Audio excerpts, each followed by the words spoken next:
Haleluya. Hanya Dialah Tuhan Allah Juru Selamat kita. Dan hanya kepadanya kita percaya. I trust in God.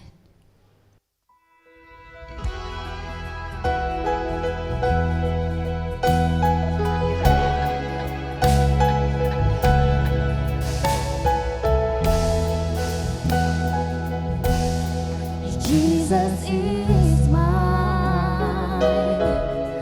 He's been my fourth man in the fire, time after time. Born of His Spirit, washed in His blood, and what He did for me on Calvary is more than enough. I trust in God, my Savior, the one who will never fail. He will never fail.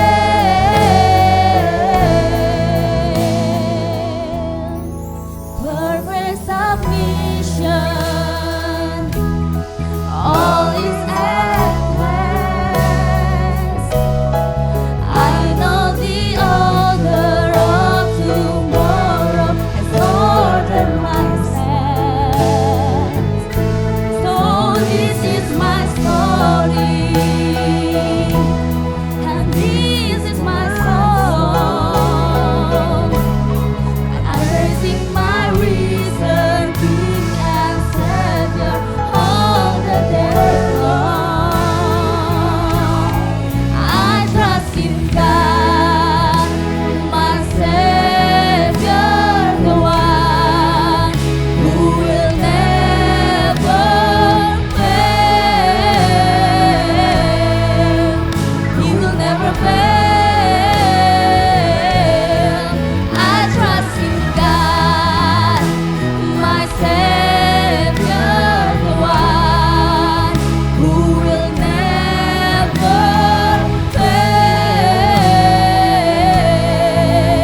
He will never fail. I saw the Lord, and He heard, and He answered. I saw the Lord, and He heard, and He answered. I saw the Lord, and He heard, and He answered. That's why I trust Him.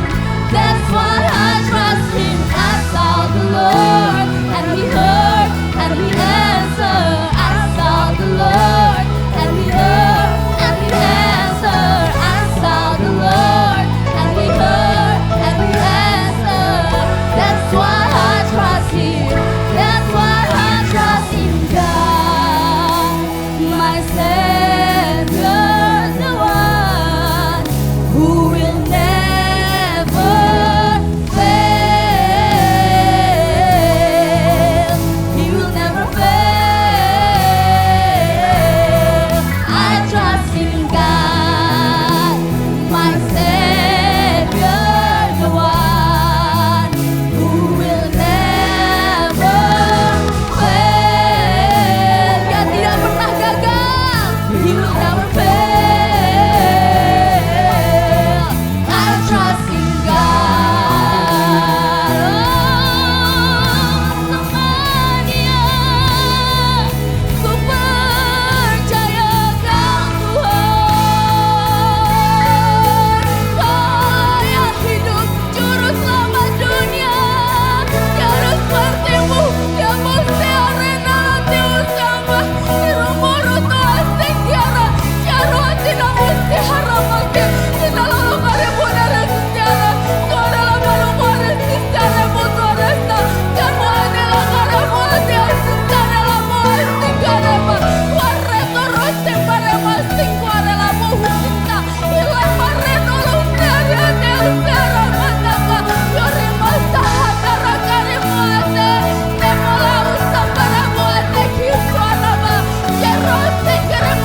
Sorak-sorak bagi Tuhan.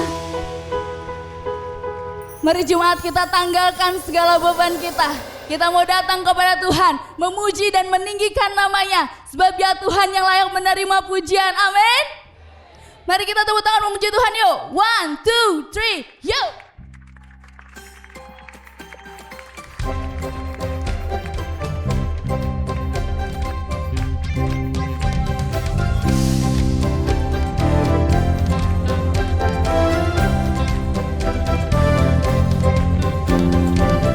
Segala bangsa dengarkanlah, angkat tanganmu puji Tuhan.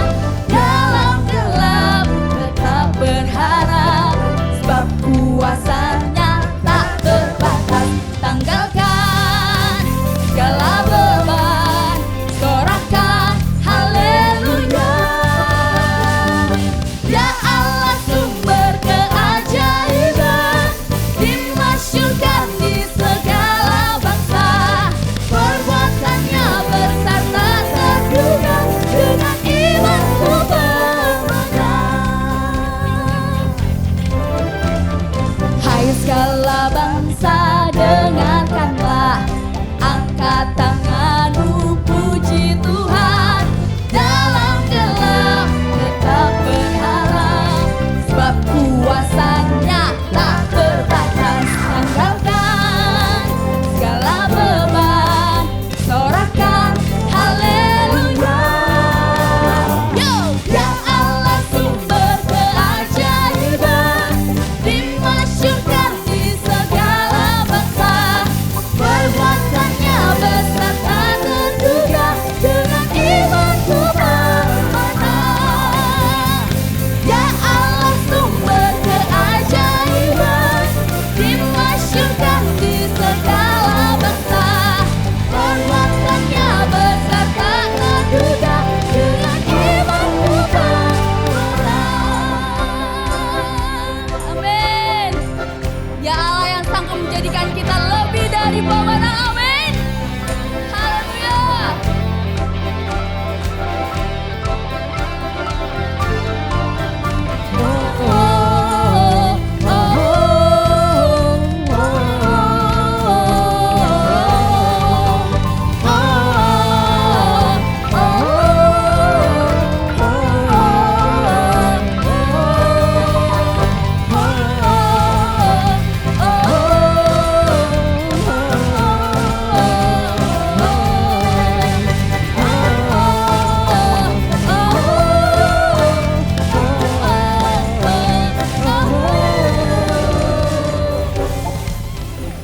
Allah sumber keajaiban, masyurkan di segala bangsa.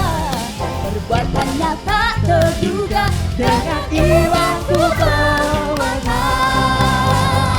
Ya Allah sumber keajaiban, dimasyurkan di segala bangsa. Perbuatannya besar tak terduga, dengan imanku bermenang. Ya Allah sumber keajaiban, dimasyurkan di segala bangsa. Perbuatannya besar tak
Mari jemaat kita bangkit berdiri. Kita mau memuji Tuhan lebih lagi. Kita mau mensukakan hati Tuhan, meninggikan namanya agar Tuhan bahagia untuk hari ini. Haleluya.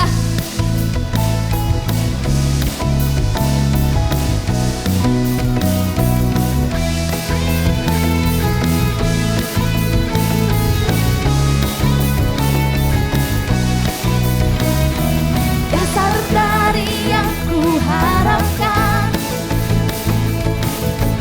bukti dari segala yang tak kulihat. Iman berikanku kekuatan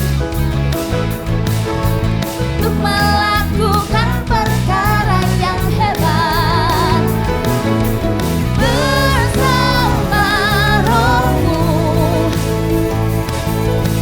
ku pasti menang. Tinggi namamu dipuji, hormat kemuliaan. Sorak dengan segenap hati, Raja keagungan.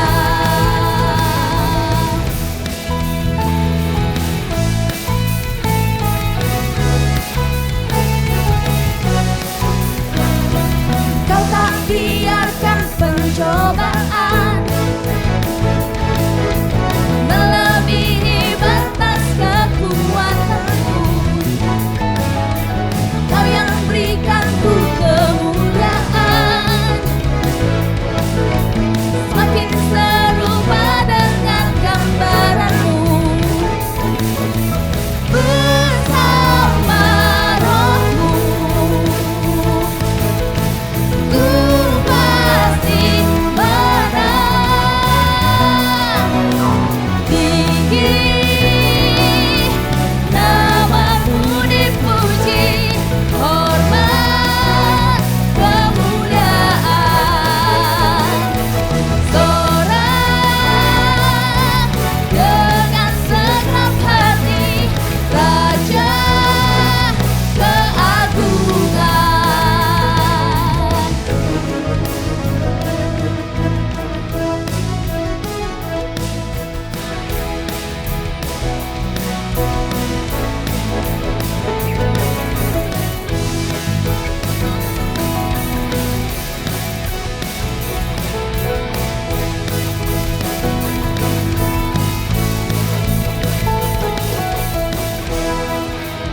Hanya Tuhan yang layak ditinggikan, sebab Dia Tuhan yang layak dipuji. Tiada Allah lain seperti Dia. Amin. Kita menerima Tuhan yuk. Tinggi namamu dipuji, hormat kemuliaan. Sorak dengan segenap hati, Raja keagungan. Tinggi namamu dipuji, hormat kemuliaan. Sorak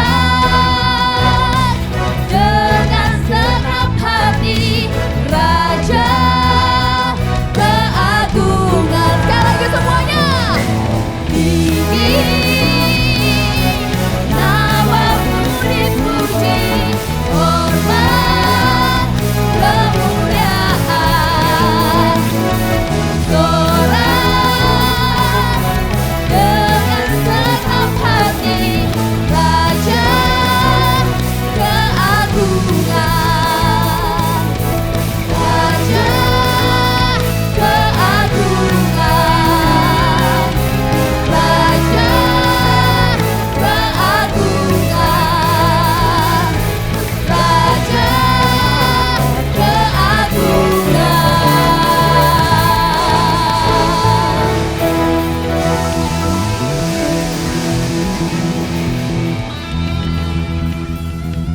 Dia Allah yang setia, Terbukti dari kehidupan kita, bagaimana Tuhan pelihara kita sampai saat ini. Tidak ada alasan untuk kita tidak percaya atas kuasa-Nya yang ajaib. Amin. Haleluya.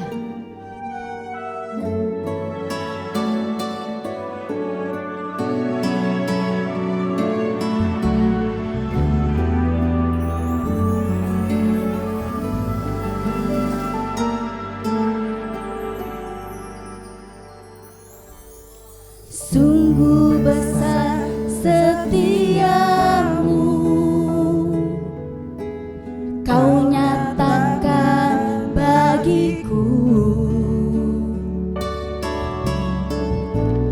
Kau Bapa yang selalu mengerti isi hatiku. Kemuliaan-Mu Kau janjikan, aku tetap percaya. Ku percaya janji-Mu ajaib terukir dalam kehidupanku. Ku berserah di dalam kekuatan-Mu, ku percaya.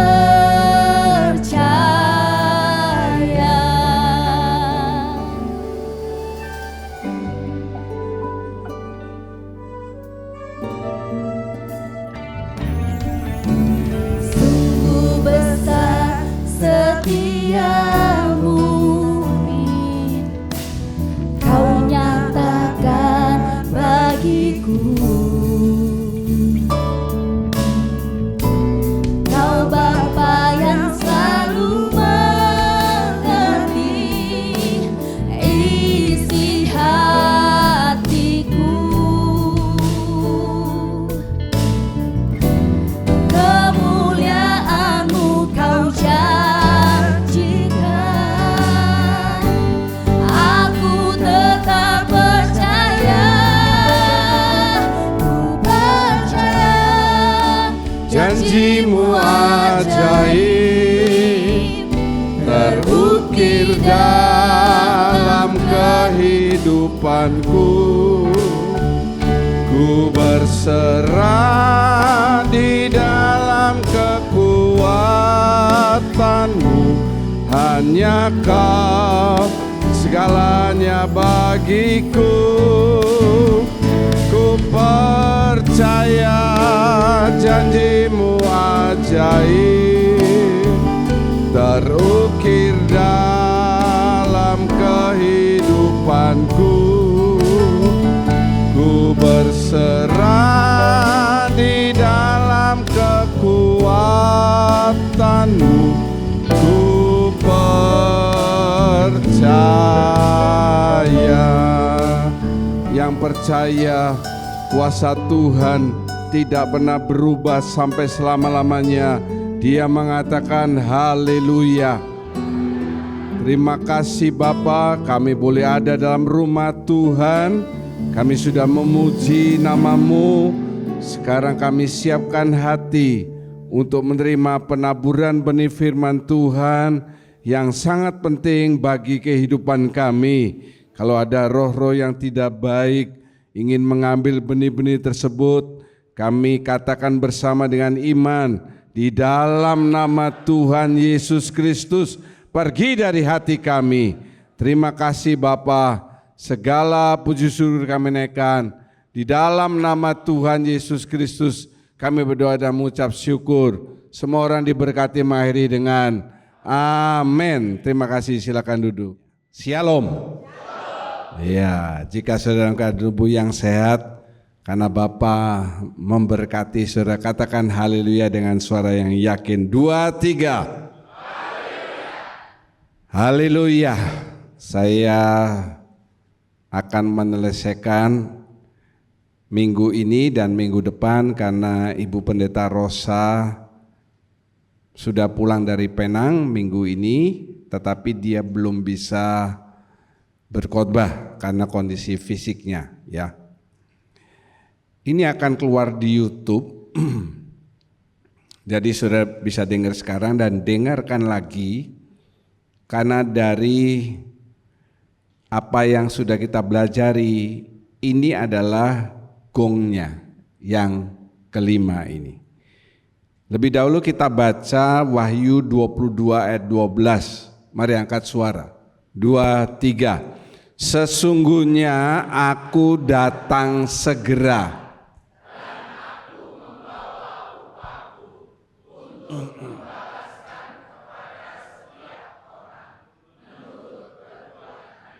Amin. Tuhan segera datang. Di mana saya ulangi lagi ya, tahun 2000 dan 2024, 2023, 2024, sekelompok ilmuwan atomic science dari berbagai negara dan berbagai disiplin ilmu mengatakan akhir dunia 90 seconds to midnight. Tidak ada perubahan detik. 2025 ya, ini kan Januari semua, turun 1 detik. Tetapi 2026 turun 4 detik. Tidak lama lagi kita Januari 2027, saya sangat percaya ini akan menjadi kepala 7. Kepala 7. Karena eskalasi dunia makin menggila sekarang, ya. Bahkan mungkin bisa kepala 6, Saudara. Saya sudah bahas bukan perang Israel melawan Iran, bukan, tapi ini semuanya ini ya, bukan semuanya, ini untuk yang nanti akan terjadi. Sekarang ini di belakangnya Iran ini sudah ada Rusia dan China yang diam-diam membantu. Makanya penyerangan terakhir ada banyak drone Israel yang sudah bisa ditembak jatuh dan mata-mata mereka tidak bisa lagi seperti dulu karena Rusia dan China membantu dari belakang. Tapi nanti mendekati akhir zaman, Rusia akan keluar sendiri. Itu saya sudah khotbahkan dan tidak keluar di YouTube. Perkembangan AI dan kontrol teknologi, saya sudah bahas. Perjanjian damai sebelum aniaya besar, saya sudah bahas. Dan sistem keuangan digital DAM 666, saya sudah bahas. Tapi minggu depan, terakhir seri ini akan saya tunjukkan video-video di mana perkembangan keuangan dan sistem digital ini sudah demikian luar biasa maju. Orang tidak perlu lagi membawa apa-apa termasuk kartu, termasuk handphone. Karena semua itu ada di tangan saudara. Di China orang bayar begini saja. KTP, pemeriksaan apa, begini saja. Waktu saya ke Eropa, ke Belanda itu sudah lama, 15-14 tahun yang lalu 2 kali saya ke sana. Sana itu sudah, kalau untuk orang Europe masuk ke Belanda, Nederland, dia tidak bawa paspor, dipindai dan retina, ya. Sekarang di Ngurah Rai, di mana-mana banyak tempat sudah pakai masukkan paspor saja, lalu jempol 2 kiri kanan dan wajah retina. Tapi jauh lebih canggih, sudah tidak bawa paspor, cukup 10 jari dan retina mata, bukan wajah. Wajah bisa operasi plastik, tapi mata tidak bisa operasi plastik. Saudara, kalau mau melihat tentang kedatangan Tuhan, ini kan ayatnya, aku datang segera. Maka yang paling tepat adalah kita harus mengarahkan mata kita kepada apa yang terjadi di negara Israel. Yang tadi saya bahas di depan itu macam-macam ya. Perkembangan teknologi AI, China mengeluarkan apa, Elon Musk mengeluarkan apa, ya. Kemudian siapa tuh di Eropa Oracle mengeluarkan apa, AI-nya makin luar biasa. Yang paling utama kita harus mengarahkan mata kita apa yang akan terjadi di Israel. Kenapa? Karena semuanya itu di sana.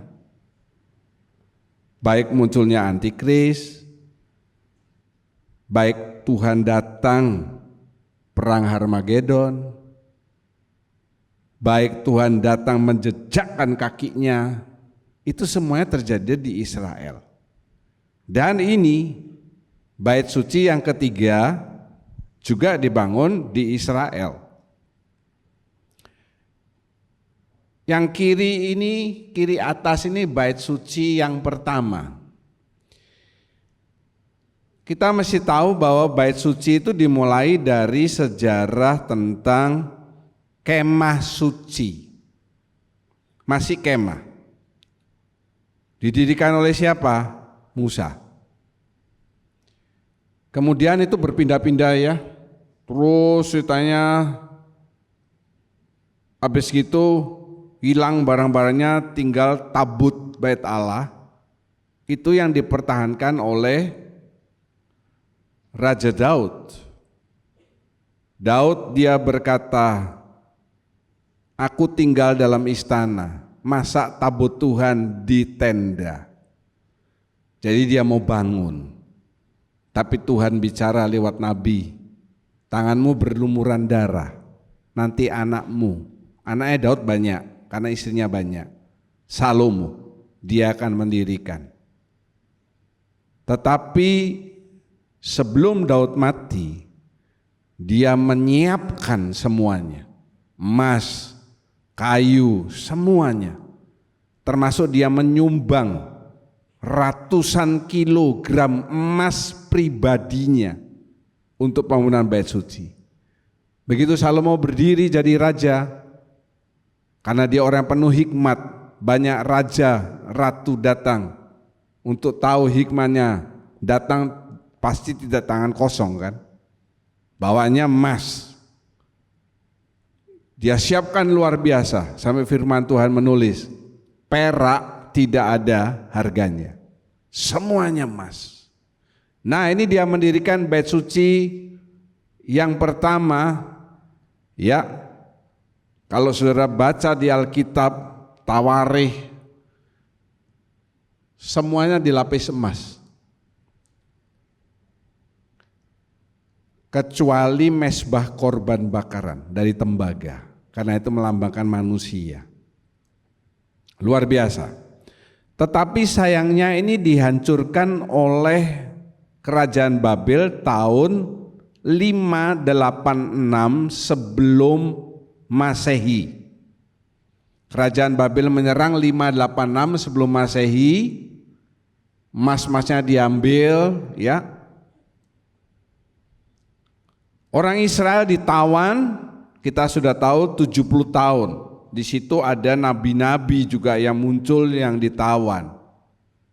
Yesaya, Yeremia, Yeskiel. Ya, termasuk Daniel, Sadra, Mesa, Abednego, kan begitu. Untung mereka bisa kembali ke Israel setelah lewat 70 tahun, dan setelah kembali mereka punya keinginan membangun bait suci ini lagi. Di mana? Ya tempatnya kan tidak berubah. Maka Zerubabel dan kawan-kawan membangun bait suci yang kedua ini kira-kira tidak semewah yang dibangun Salomo, ya, tetapi orang Israel senang. Oh, sudah ada bait suci lagi. Kemudian Raja Herodes, dia bukan asli orang Yahudi. Herodes ini berasal dari bangsa Edom.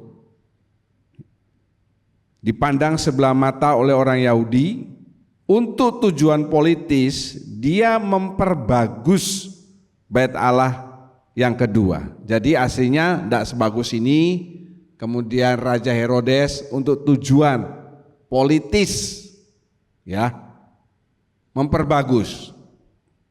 Sayangnya saudara, tahun 70 sesudah Masehi,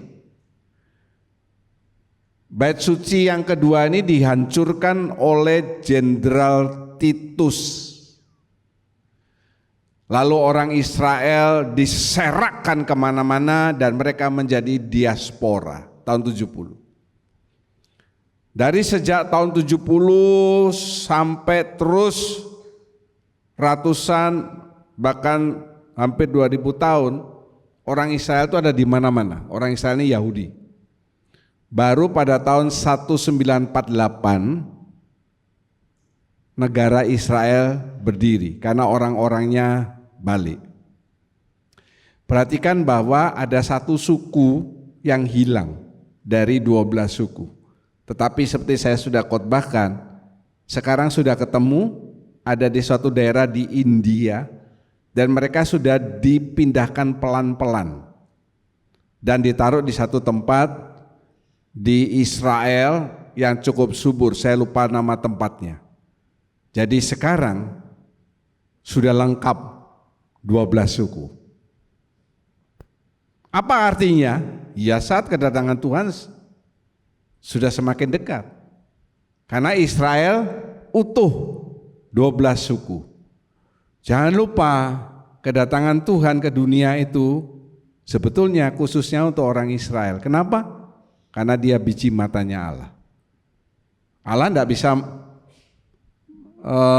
melawan, kontradiktif dengan apa yang sudah dia ucapkan. Kamulah bangsa yang kudus, umat yang terpilih, ya, imamat yang rajani.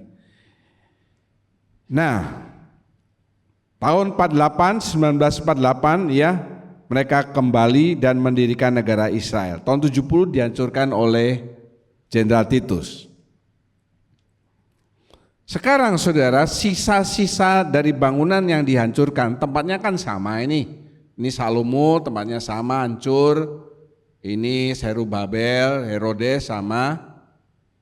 Di tempat yang sama, orang Israel ingin mendirikan bait suci Allah yang ketiga. Sedangkan sisa daripada reruntuhan bait suci yang kedua ini disebut tembok ratapan. Maksudnya bait sucinya sudah hancur, sisa-sisanya itu apa? Temboknya. Namanya tembok ratapan. Ini tembok ratapan. Lihat dulu gambarnya ya. Lihat dulu tembok ratapan. Kita lihat ini. Di mana kira-kira saudara tembok ratapan? Nih. Tembok ratapan. Saudara lihat. Ini dikasih garis gini ya. Ini perumahan.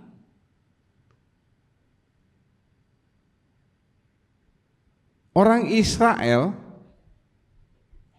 kalau ini temboknya, menurut saudara, di mana kira-kira orang Israel mau membangun bait suci Allah yang ketiga? Di dalamnya atau di luarnya?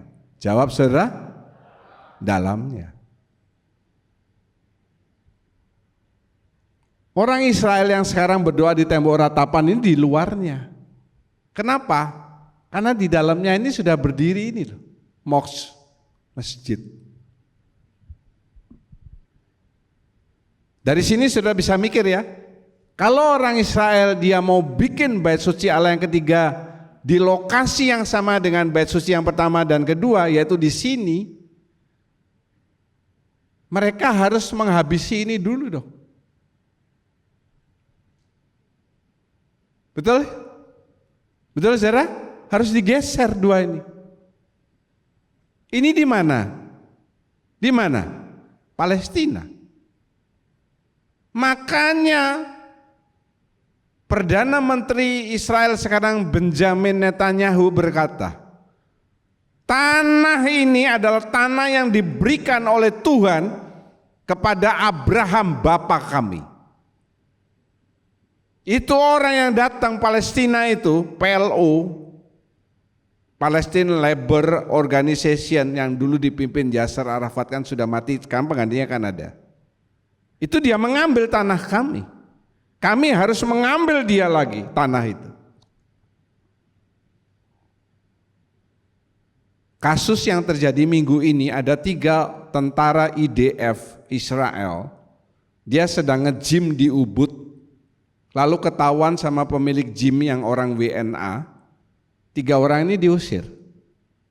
Tidak boleh orang Israel nge-gym di sana. Ya, sekarang jadi masalah.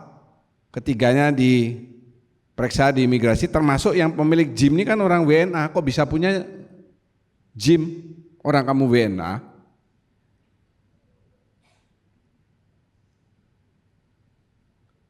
Saya ceritakan dulu sejarahnya, kita loncat-loncat ya. Ini adalah maket bait suci Allah ketiga yang sudah disiapkan oleh orang Israel sekarang. Semua peralatannya ini yang dibutuhkan sudah mereka siapkan. Tinggal mereka ambil tanahnya, daerahnya, yang tadi ada masjid-masjid. Ini bisa terbangun dalam waktu cepat. Ini sudah berapa tahun yang lalu waktu Pak Hendra dan Ibu Rika ada di Shenzhen, saya besuk ke sana. Tahun berapa tuh Bu Rika? Berapa tahun lalu kira-kira? Andrew masih kecil. Hah? Saya belum lahir. 20 tahun? 15 ya. Mereka tinggal di apartemen Radisson. Ya. Hah? Somerset, ya. Andrew dia senang karena sebelumnya kami di Hong Kong, tinggal di tempat ai saya, kakaknya Mami, ya. Hong Kong tuh mahal dan kecil-kecil tempatnya, ya. Kecil-kecil itu dia tidur mau jatuh, ya. Kemudian pindah ke rumahnya Pak Hendra di Shenzhen. Dia bilang, wah ini surga, katanya. Enak soalnya. Sebelahnya apartemen yang mereka sewa, Somerset itu, saya waktu datang, sebelah ya, ada persiapan pembangunan. Saya tanya sama Pak Hendra, kira-kira itu mau bangun apa ya? Oh rumah sakitku, katanya, rumah sakit. Saya lupa di Shenzhen kira-kira 3 harian ya, 3 hari. Waktu saya mau balik ke Hong Kong, itu rumah sakit itu sudah berdiri, sudah. Dalamnya mungkin belum ya, finishingnya belum, tapi tembok semuanya, lantai-lantainya sudah sampai atas. Sekarang saudara mau bangun rumah di China, dia kasih waktu 1 hari jadi. Karena tembok-tembok ini sudah ada blok, tinggal tak, sudah. Teknologi begitu luar biasa. Jadi kalau mau membangun ini, tidak usah nunggu sekian tahun, sekian lama. Salomo kalau tidak salah dia mendirikan bait suci itu 10 atau 20 tahun karena gila sekali detailnya. Ini sudah siap. Ini adalah peresmian pada saat bait Allah Salomo ditahbiskan. Dia mengorbankan 100.000 domba puluhan ribu lembu sapi, hebat Salomo ya. Nah, soal tembok ratapan sekarang. Saudara lihat itu di atas ya. Mose Dayan ini adalah jenderal Israel perang melawan Raja Abdullah I dari Yordania. Terlibat dalam konflik besar selama perang kemerdekaan Israel, perang Arab Israel 1948. Peran Mose Dayan pada Juli 1948, Dayan ditunjuk sebagai komandan militer wilayah Yerusalem. Dia memimpin berbagai operasi militer melawan pasukan Yordania, Legiun Arab yang berada di bawah kendali Raja Abdullah. Seperti dulu saya kuis tanya yang mana yang Hitler, banyak dari saudara yang salah. Ya. Coba lihat gambar ini. 1, 2, 3, 4, 5, 6. Ya.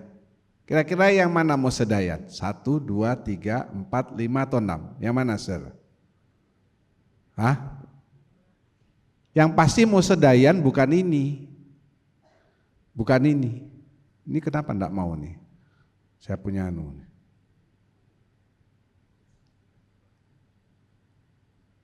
Ya, bukan ini. Ini Pak Alek.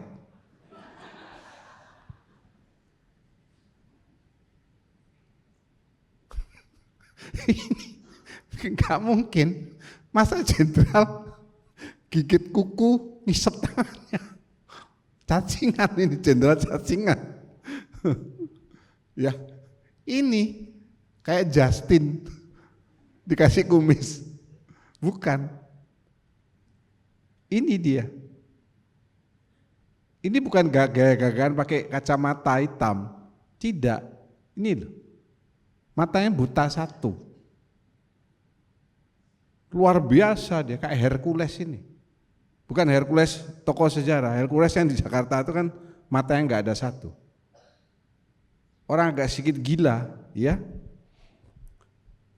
Negosiasi langsung.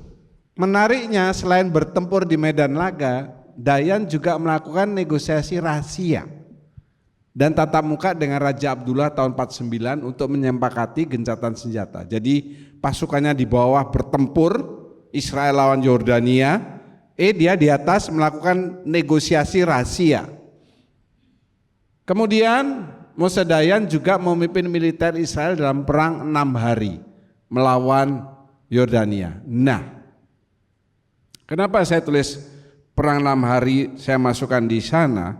Ya, karena Mose Dayan ingin menguasai tembok ratapan itu. Menang atau kalah? Menang. Perang Arab Israel yang terkenal sejarah 6 hari itu, Mose Dayan menang. Ya, kalau saudara tahu sedikit sejarahnya, ini sejarah yang harus saudara tahu ya. Waktu perang Arab lawan Israel itu, Israel dikepung oleh negara-negara Arab yang besar. Yang waktu itu salah satu lawan terberatnya Raja Abdullah ini dari Yordania. Malam pada saat kejadian pertempuran, tentara Arab itu melihat dari atas. Bola-bola api turun menghantam mereka. Bola-bola api turun menghantam mereka dan pasukan Arab kalah. Waktu di perjanjian lama berkali-kali Allah itu melakukan peperangan, orang Israel cuma disuruh diam. Ada peperangan orang Yehuda 300.000 melawan lawannya 1.300.000. Orang Yehuda dibantu suku Benyamin 200.000, 500, lawannya 1.300.000. Dikepung. Mereka tanya sama Tuhan, gimana Tuhan? Tuhan bilang, maju. Kamu tunggu, aku yang akan berperang. Ya. Dan besok benar, Tuhan yang berperang. Itu pasukan 1.300.000 itu kocar-kacir. Pasukan Yehuda dan Benyamin menyerbu dan tidak ada satupun dari 1.300.000 itu yang dibiarkan hidup. Allah kita tidak berubah adanya. Haleluya. Nah, karena menang, ambil tembok ratapan. Ya, kemudian Raja Abdullah I mati tahun 51 sehingga lawan Dayan pada tahun 67 ini cucunya, yaitu Raja Husain. Ini Abdullah tua, Musa Dayan, Husain, Raja Husain. Sekarang penerusnya Husain ada. Siapa Pak namanya? Mana aku tahu, kok orang-orang Arab kamu tanya aku semua. Mungkin Hasan. Kita kembali ke tembok ratapan ini. Bahkan raja presiden ini aja pernah ke sana loh ya. Kenapa kok harus pakai ini? Saya punya ini, saya dikasih murid saya. Dia dari Israel, dia ngasih saya ini.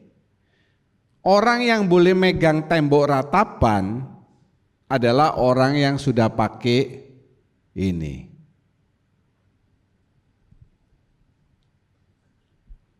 Lihat di sini. Ya. Loh ini kok pakai topi koboi? Ojo ngawur kamu. Ini petinggi Yahudi. Bukan topi koboi, topinya beda men. Ya, kalau pengunjung biasa, iki pakai koplo ini. Loh Pak, kalau botak gimana? Bisa pakai enggak, kan jatuh. Pokoknya tenang aja, pakai ceket ya. Siapa sih nanti mau ke Israel, Pak Putra, mungkin pulangnya tolong belikan sekian ratus seperti gini supaya di gereja pakai itu semua. Nanti megang di mana Pak tembok ratapannya? Ya di sini. Oke, sebelum saya lanjutkan, di tembok ratapan ini kan gambar secara besar ya. Ini adalah lubang. Orang Israel, orang Yahudi yang mau berdoa, dia siapin kertas. Kalau kita datang ke sana, misalnya saya ke Israel, mau ke sana, saya diajak turnya ke tembok ratapan, saya siapin kertas kecil dari rumah. Saya tulis permohonan doa saya dan dimasukkan di lubang-lubangnya. Lalu mereka berdoa sambil megang. Ya. Kenapa disebut tembok ratapan? Niko tolong ke belakang, matiin lampunya, mari kita lihat video ini. Seperti apa suasana di tembok ratapan Yerusalem? Sekarang ini gue berada di Western Wall. Kita akan lihat seperti apa suasana di dalam. Mirip dengan kegiatan ibadah agama Islam, di sini pun laki-laki dan perempuan dipisah mulai dari pintu masuk sampai tempat berdoa. Sama halnya untuk kaum muslim, cewek dan cowok di sini pun dipisah. Di sebelah kanan adalah perempuan dan di sebelah kiri adalah laki-laki. Dan mirip dengan agama Islam yang harus melakukan wudhu sebelum sholat, di sini pun sama, harus membersihkan lengan dengan air. So this water is for praying? This water is for to clean yourself. Near the walls. To purify. I see. So what do you clean? Like hand or leg? Just the hand. Just the hand. Thank you. Kalau untuk warga Yahudi atau Jewish, mereka ada satu equipment yang harus dipasang di lengan. Cara masangnya begini. Penasaran dari jarak dekat seperti apa? Tidak hanya penduduk lokal, seluruh Yahudi di dunia datang berkunjung ke Yerusalem, tepatnya di tembok ratapan, untuk berdoa. Oke, karena gue tidak mengerti, jadi gue bertanya ke security, katanya gue bisa sampai ke tembok dan menyentuhnya, asal pakai topi ini.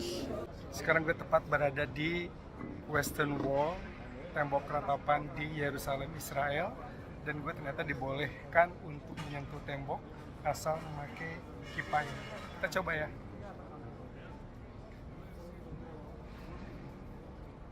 Ini yang mereka lakukan, meratapi sambil menyentuh tembok dan menyesali atas segala dosa yang sudah diperbuat. Dan sekaligus menuliskan doa di kertas dan diselipkan di dinding.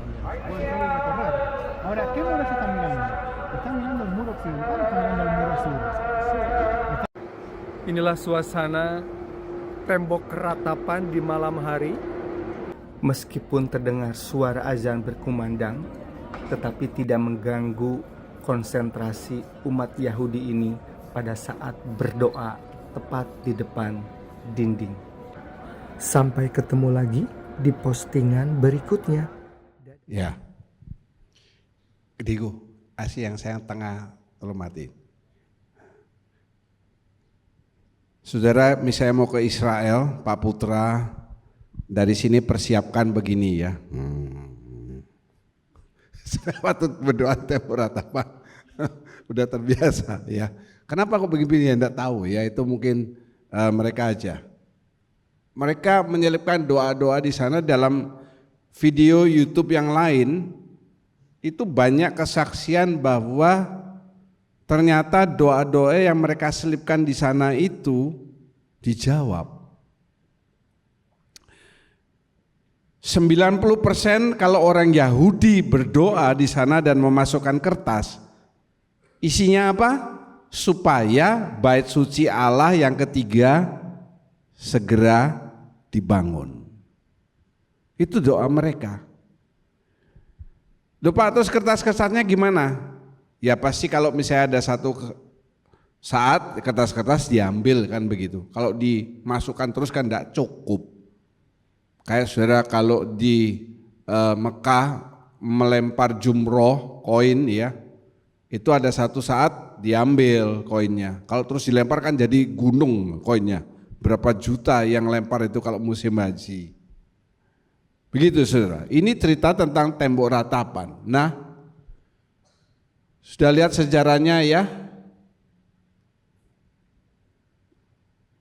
Masalahnya adalah di sini nih. Untuk bisa membangun bait suci Allah yang ketiga, ini harus dihapuskan semuanya. Masjid Al-Aqsa hitam, Masjid the Dome of the Rock, ya kubahnya ini murni dari emas. Kenapa dibangun Masjid the Dome of the Rock di tempat ini oleh orang Islam? Dibangun di tempat itu karena mereka mempercayai dulunya Nabi Ibrahim mempersembahkan Ismail di sini. Yang mereka peringati sampai sekarang yaitu hari raya apa? Tolong dijawab.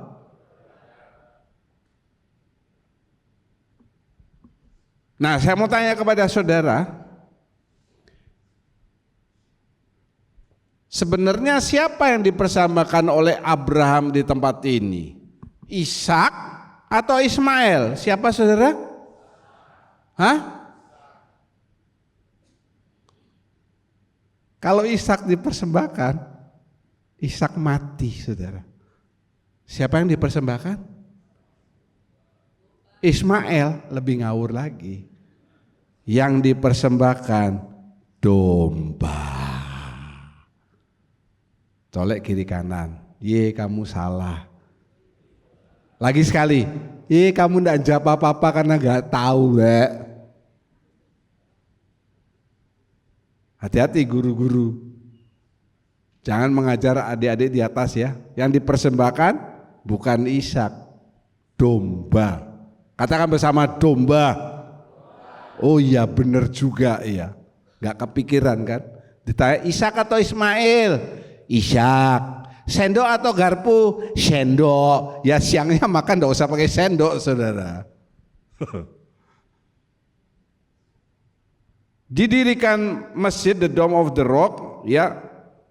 Kemudian di sebelah sana ada Masjid Kubah Hitam Al-Aqsa. Tahun 1948 orang Israel kembali mendirikan negara. Mereka punya visi mendirikan Bait Suci Allah. Nah, ini bisa jadi perang dunia. Dan ini bisa berimbas ke Indonesia. Kalau terjadi orang Israel memakan daerah ini. Kenapa berimbas kepada Indonesia dan saudara sebagai orang Kristen? Sebab banyak yang berpikir bahwa Israel itu sebagian besar penduduknya beragama Kristen, padahal bukan. Sebagian besar itu beragama kepada Taurat. Tidak mempercayai Yesus itu anak Allah. Mereka mempercayai Yesus itu anaknya Yusuf. Agama yang kecil-kecil, ya agama Islam dan agama Kristen. Memang ada Kristen di sana. Tadi yang sudah lihat videonya yang gini itu bukan orang Kristen. Itu beragama Yahudi. Berpegang pada Taurat. Kitab suci mereka tidak ada perjanjian baru. Kitab suci mereka berbahasa Ibrani, itu perjanjian lama. Perjanjian baru kan Yunani. Ya, jadi ini cerita yang harus kita perhatikan. Didirikan abad ke-7 oleh dinasti Umayyah di atas bekas bait Allah. Iya kan? Kalau ini bait Allahnya, ini kan tembok bait Allah. Jadi tembok ratapan. Mereka meratap terus karena kok ini tempatnya diambil orang kan begitu. Tahun 1993 Raja Husain. Yang mana Raja Husain ini, Pak? Ini tuh. Yang tengah ini, makanya saya keluarin gambarnya. Mendanai pelapisan Kuba dari emas seberat 80 kg emas murni. Jadi sebelumnya dari abad ke-7, dari tahun 700, 800 sampai tahun 1900, ini kubahnya bukan emas. Baru tahun 93 Raja Husain mendanai Kuba dari emas seberat 80 kg. Mungkin sudah berpikir, Raja Husain ini kan kaya raya, kok cuma 80 kilo, kok enggak 800 kilo. Kalau 800 kilo saudara, bangunan bawah ini ambrol, jebol, atap yang terlalu berat. Ini kan batu, bukan besi. Ya, nah ini sejarah. Kita baca ayat ini sekarang, ayat yang penting. Mari baca bersama-sama dengan Ibu Rika 2 Tesalonika 2 ayat 3 dan 4. Janganlah kamu memberi dirimu disesatkan orang dengan cara yang bagaimanapun juga. Sebab sebelum hari itu haruslah datang dahulu murtad dan haruslah dinyatakan dahulu manusia durhaka yang harus binasa, yaitu lawan yang meninggikan diri di atas segala yang disebut atau yang disembah sebagai Allah. Bahkan ia duduk di bait Allah dan mau menyatakan diri sebagai Allah. Amin. Kalau baca Alkitab itu, di samping saudara harus keluarin suara, perhatikan tanda baca. Karena saudara kalau sekolah SD kan diajar tanda baca.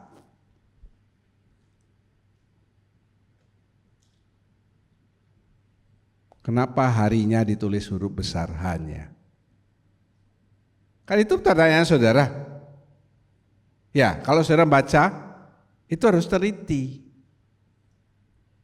Apalagi saudara yang mengkhotbahkan sesuatu. Ini kan hari kok hanya besar. Kenapa? Kemudian haruslah datang dahulu murtad dan haruslah dinyatakan dahulu manusia durhaka yang harus binasa. Ini siapa manusia durhaka? Ini antikris. Antikris itu bukan malaikat, bukan setan. Tapi apa? Dijawab saudara? Jawab yang keras apa? Semua menjawab apa? Iya, supaya saudara pinter ini. Jadi jangan diam-diam aja, enggak ngerti apa-apa, sampai kapanpun juga enggak ngerti, alias bodoh. Karena nanti saudara bisa disesatkan, karena saudara diam enggak ngerti. Orang ngerti itu enggak disesatkan, saudara. Manusia. Antikris ini manusia.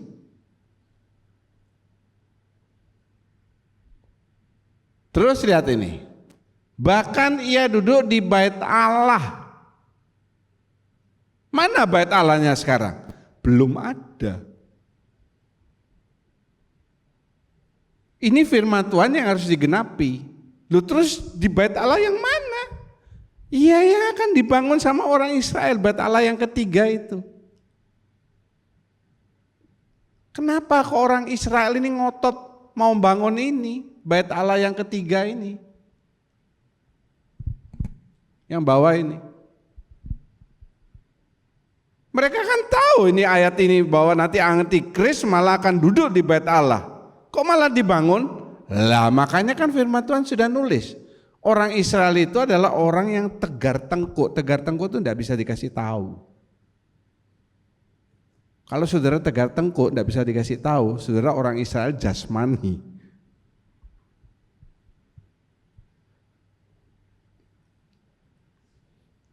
Ini berkali-kali dulu saya keluarin ya.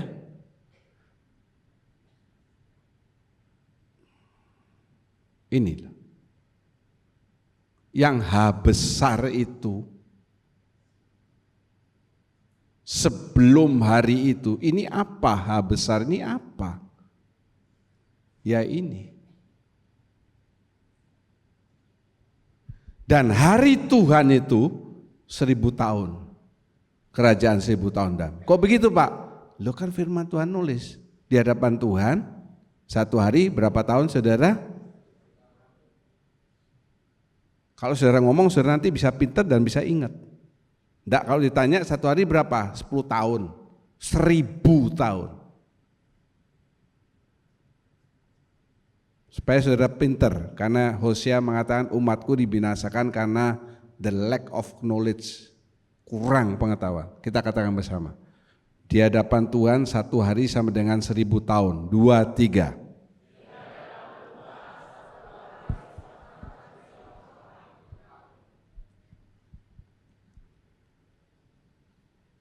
Ini dimulai dari Yesus mati, bangkit sampai sekarang. Ya. 2000 yang kiri ini saya tidak masukkan gambarnya 2000.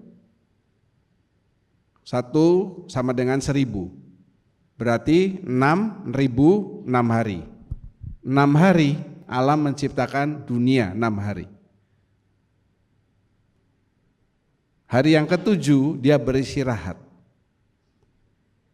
Ini disebut beristirahat, ini disebut tahun damai. Kenapa tahun damai? Kan tidak ada peperangan. Pemerintahan di bawah kuasa Tuhan Yesus. Siapa memerintah? Saudara-saudara yang terangkat sebagai jemaat anak sulung gereja. Memerintah di kerajaan sini dengan tubuh yang tidak bisa binasa, karena 1 Tesalonika tubuh saudara diganti dengan tubuh kemuliaan. Termasuk juga orang-orang yang sudah mati lebih dahulu di dalam Tuhan, mami papi saya, mami papi saudara yang di dalam Tuhan, ya. Nah, ini kedatangan Yesus KY yang pertama.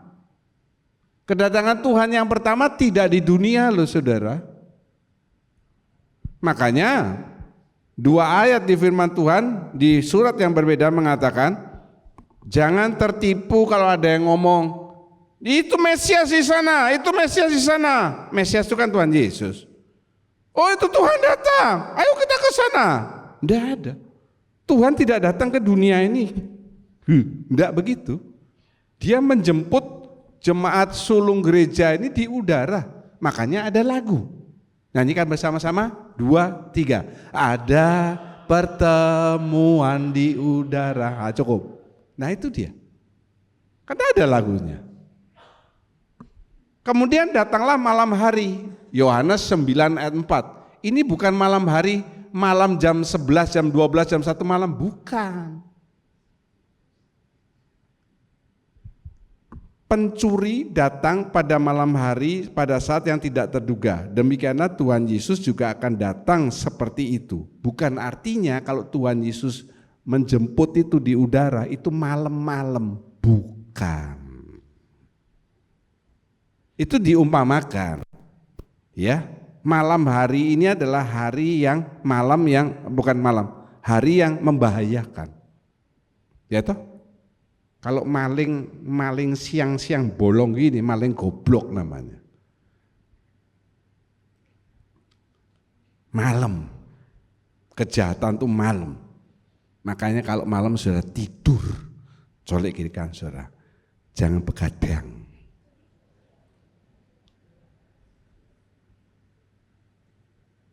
Pak Simon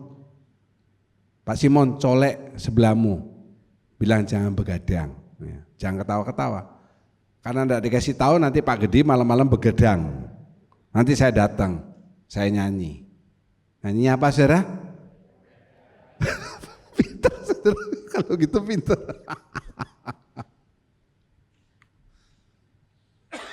Malam hari Tuhan ini 7 hari, 7 hari, 7 tahun. Ini masa antikris. Kita hitung aja. Di hadapan Tuhan 1 hari 1000 tahun. Berarti kalau di hadapan Tuhan 7 tahun ini berapa hari? Pendek sekali. Bagi kita 7 tahun, bagi Tuhan pendek. Ya, baru Tuhan datang yang kedua kali di sini. Bush. Apa ini? Harmagedon. Dia datang dengan pasukannya. Siapa pasukannya? Bala tentara surga, termasuk kita yang sudah diangkat ini dan jemaat sengsara. Masuklah kerajaan 1000 tahun damai. Tidak usah diterangkan ya, kerajaan surga itu masih belum. Ini saya jelaskan supaya saudara pintar.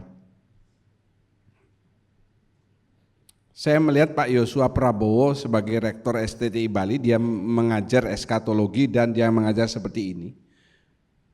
Saya dulu pernah diajar eskatologi oleh Bapak Dr. Kris Marantika almarhum, pendiri STTI, seperti ini juga.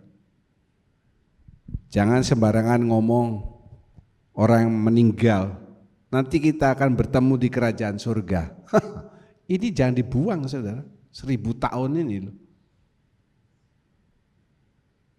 Masih ada 1000 tahun. Nah saudara 1000 tahun ini nanti gimana? Memerintah bersama Tuhan, atau saudara ikut dihukum karena anteknya antikris? Yang ini saya besarin. Nah, ya sama kan kedatangan Tuhan pertama. Nah di sini nanti antikris menyatakan diri sebagai Allah. Tengah-tengah ini, bait Allah dikuasai. Di awal ini Israel mengadakan perjanjian damai dengan antikris. Antikris kan sudah muncul, manusia ya, bukan iblis, bukan setan, bukan malaikat, manusia. Di tengah-tengah Israel ditipu antikris. Kenapa ditipu? Lihat karena bait Allah dikuasai itu loh. Saya pernah khotbahkan ini secara lebih detail. New Age Movement juga ditipu, semuanya ditipu oleh antikris. Israel ditipu, kenapa ditipu? Ya karena bait Allah dikuasai. Bagaimana cara menguasai bait Allah? Oh tentu dia punya kekuatan yang luar biasa. Imam-imam di Bait Allah gimana? Dibunuh. Oke? Nah, untuk mempersiapkan ini, tadi saya mengatakan untuk membangun bait suci itu tidak butuh waktu lama. Bahan-bahan sudah siap. Di samping bahan juga perlu orangnya. Orang yang menyelenggarakan kebaktian di mana? Di bait suci. Kalau bicara soal bait suci, ini bicara soal Taurat. Sekarang orang perjamuan kudus, saudara beli hosti di mana-mana, di gereja Katolik, di toko-toko buku Kristen ada. Tapi zaman dulu orang harus bikin roti tidak beragi. Syarat bikinnya juga macam-macam, saudara ya. Yang pakai sini harus pakai baju apa, pakaian imam, tata caranya, tidak bisa sembarangan. Ada tata caranya, dan sekarang di Israel sudah dididik orang-orang di yang namanya The Temple Institute. Pak Andri David, tolong dibacain ini apa nih Pak? Itu tulisan Ibrani kan? Namanya The Temple Institute. Orang sudah dididik di sini untuk apa? Ini ada gambarnya nih loh, untuk jadi imam nantinya. Yang menyelenggarakan. Jadi bait suci berdiri, penyelenggaranya sudah siap. Ada dalam Bilangan 19, harus ada lembu merah yang disembelih dan dibakar lalu dan lain sebagainya. Ini ayatnya kan ada ya. Saya lalu itu ayat lanjutannya. Lembu merah, saudara, di seluruh dunia tidak akan pernah ketemu lembu warnanya merah. Kecuali lembunya disemprot sama pilox. Kayak ayam itu tidak ada ayam warna hijau, kecuali disemprot sama pilox ayamnya. Lembu merah. Ini syarat. Karena dia ikut Taurat, syarat ini harus digenapi. Nih, sudah ada sekarang. Makanya sebelum poin terakhir Be Ready yang terakhir ini, kan ada perkembangan AI, teknologi, termasuk perkembangan genetika. Kalau saya kesempatan minggu depan akan saya tunjukkan, minggu lalu di rumah sakit di Indonesia, di Mayapada, sudah dioperasi bypass jantung, dilakukan oleh robot. Hasilnya orang bypass jantung dari atas bawah leher sampai pusat. Ini dia cuma sayatan kecil saja. Orangnya 3 hari sudah bisa keluar dari rumah sakit. Dia punya 3 sumbatan jantung, ketiganya beres total, semuanya robot yang mengerjakan di Indonesia. Apalagi di sana. Saudara jangan lupa, bangsa yang paling pintar sedunia itu bangsa Yahudi. Bangsa paling kaya, paling pintar. Coba lihat ya, di Al-Quran ini ada pembahasan sapi betina merah, yaitu pada surah Al-Baqarah. Tolong Pak Anton bacain.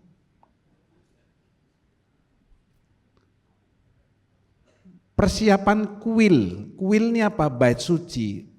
Ya, abu sapi merah dipandang sebagai langkah penting untuk pembangunan kuil ketiga di Yerusalem. Abu, ini kan disembelih, dibakar. Jadi apa saudara? Abu.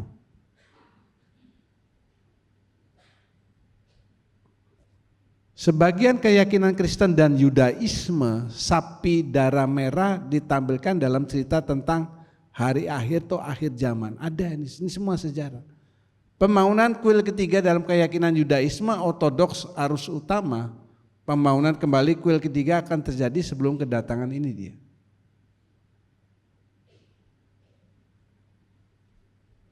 Ini tulisan ini dikeluarin oleh ini. Sindo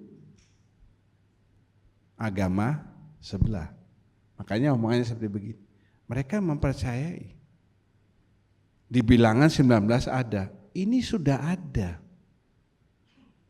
Lembu sapi merah. Lupa ini kan lembu, ini kan sapi. Wis lah, nek yang ini kambing merah baru riboto. Atau babi merah. Sudah siap. Diperjualbelikan enggak ini? Ya enggak lah. Orang Israel suruh bikin ayam hijau. Bisa enggak? Bisa. Genetik, bisa. Pak Alek dan Bu Elis punya anak rambutnya pirang lurus. Bisa enggak? Bisa. Dicampur gennya apa? Dikasih warna gold jadi pirang.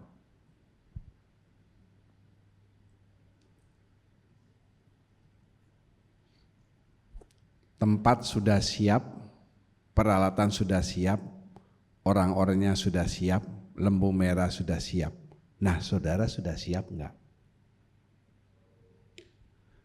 Datang gereja aja terlambat, baca Alkitab enggak pernah baca, ibadah doa enggak pernah datang, suka datang enggak suka enggak datang, mau siap apanya?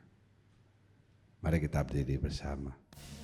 Anugerahmu kepadaku tak pernah berubah, perbuatanmu terlukiskan di dalam hatiku, tercengangku dibuatmu, ku kagum padamu, tak ada hal di hidupku yang luput darimu. Kau indah, kau mulia, tiada sepertimu.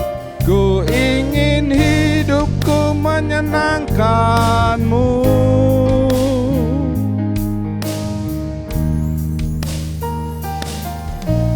Kau terawal dan terakhir, pencipta segalanya. Seluruh bintang pun bersinar oleh ucapanmu. Engkau pun mengasihiku, penulis hidupku. Tak henti segenap nafasku, menyembahmu selalu. Ku puji, ku sembah, tiada sepertimu. Ku ingin hidupku menyenangkanmu.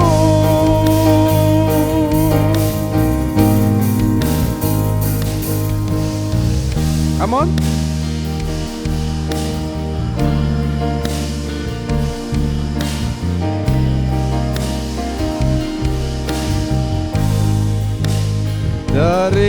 Terimalah segenap hidupku sebagai persembahan yang segala puji, segala hormat, segenap hatiku menyembahmu. Terimalah segenap hidupku sebagai persembahan yang hidup bagimu.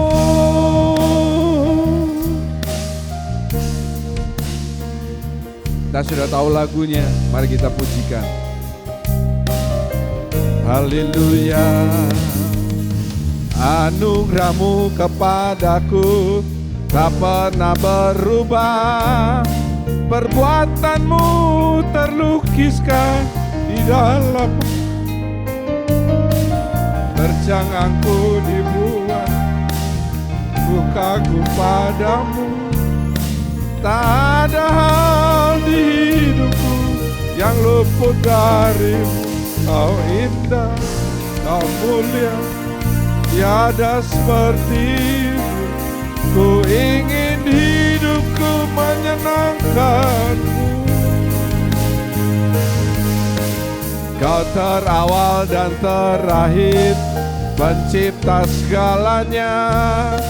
Seluruh bintang pun bersinar oleh ucapan-Mu. Engkau pun mengasihiku, menulis hidupku.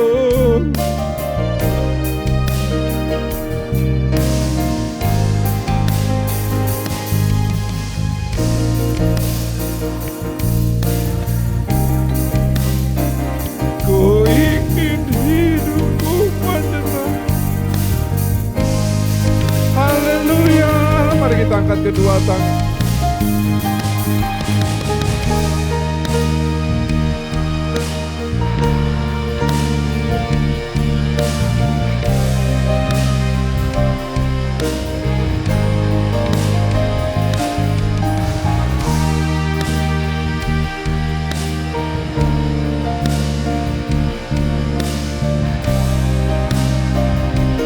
Segala puji, segala puji, segala hormat, segenap hatiku menyembah-Mu.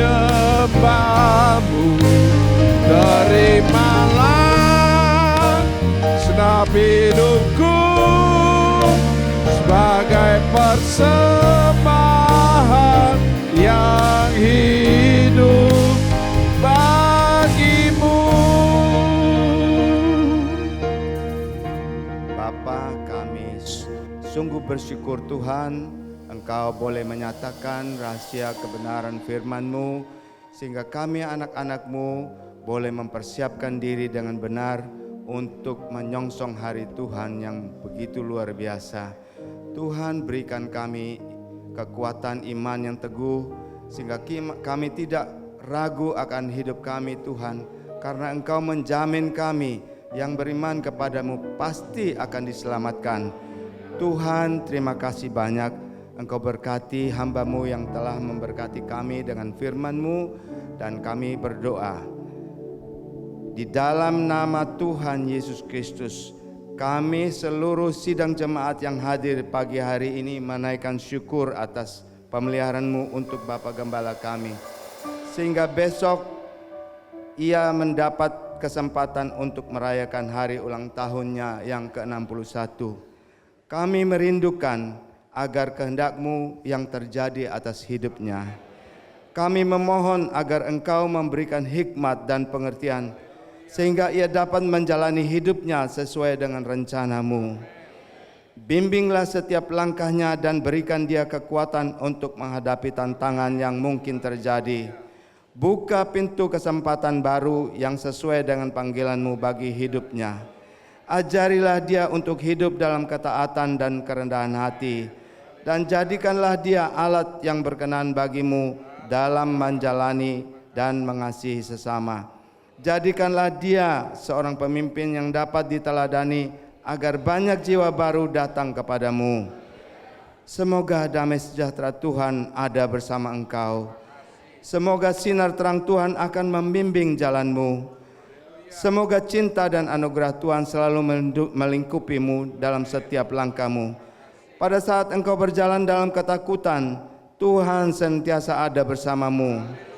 Semoga Tuhan mengaruniai panjang umur, damai sejahtera, serta memberkati hidupmu untuk dapat menjadi berkat bagi banyak orang, memberi kekuatan dan damai sejahtera. Dengarlah doa kami ya Tuhan, karena kami sudah peralaskan doa ini di dalam nama Tuhan Yesus Kristus. Haleluya. Kami mengangkat kedua tangan, menengadahkan wajah dan mengatakan amin untuk setiap penataan firman Tuhan yang kami yakini kebenarannya. Kami percaya saat ini tingkap-tingkap surga sedang terbuka. Engkau memandang kami dengan wajah kasih-Mu untuk mencurahkan berkat-berkat yang kami butuhkan dalam kehidupan ini. Memberkati persembahan yang sudah diberikan oleh anak-anak-Mu, setiap pelayan kemah suci hari ini, anugerah Tuhan ditambahkan dalam kehidupan mereka. Tangan-tangan memberikan persembahan kudus sepanjang minggu ini. Janji Tuhan digenapkan dalam kehidupan-Mu, dan janjinya ya dan amin adanya. Terima kasih Bapa. Pada akhirnya saudara kekasih, Tuhan memberkati engkau. Tuhan melindungi engkau, Tuhan menyinari engkau dengan wajah-Nya, Tuhan memberi engkau kasih karunia, dan Tuhan sedang menghadapkan wajah kepadamu untuk mencurahkan damai sejahtera. Segala puji dan syukur kami naikkan di dalam nama Tuhan Yesus Kristus. Kami berdoa dan mengucap syukur. Haleluya.